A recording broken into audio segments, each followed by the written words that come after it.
একটা ব্যবস্থা করে দিতে করে বলে তাহলে আমরা এর থেকে চলে যাই আর নাহলে আমরা সরবো না মরে গেলে এরই মধ্যে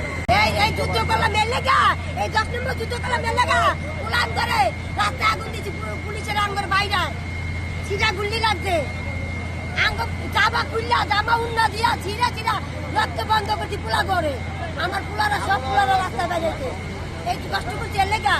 ইট গুস্তা মাথা করে দিচ্ছি মসজিদে রড বাইর করে দিচ্ছি পুলিশেরা পুলান করে বাইরে দেখা গুল্লি করে দেখা এই ফায়দা পাইলাম এইটা ফায়দা পাইলাম এই কষ্ট পাইলাম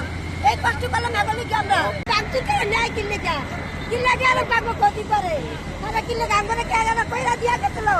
যারা বারবার আঙ্গরে পুরা মুড়া শেষ করে পুরা মুড়া কিনলে শেষ করে আঙ্গরে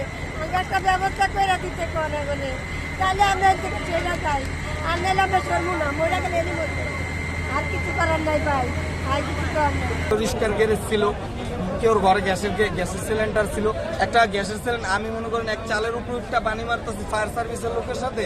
একটা গ্যাসের সিলিন্ডার ঘরের ভিতরে বাস্ট হয়ে গেছে ফায়ার সার্ভিসের লোক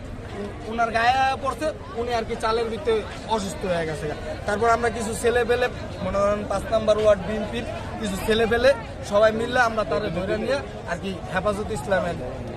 হেফাজতে আইনা রাখছে 15টি ইউনিট এবং প্রায় 123 জন ফায়ার ফাইটার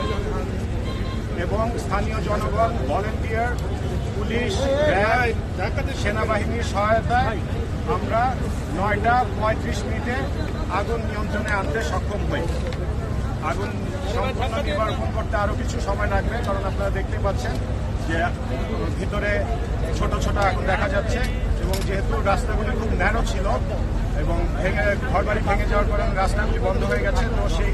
আগুনের সূত্রগুলিতে পৌঁছাতে আমাদের একটু সময় লাগছে বাট আমরা কিছুক্ষণের মধ্যেই হয়তোবা আগুন সম্পূর্ণ নির্বাপন দিতে পারব। আগুনের ক্ষয়ক্ষতির পরিমাণ বা আগুনের সূত্রপাত কিভাবে হয়েছে তা এখনো জানা যায়নি তদন্ত সাপেক্ষে এটা পরবর্তীতে জানানো সম্ভব হবে।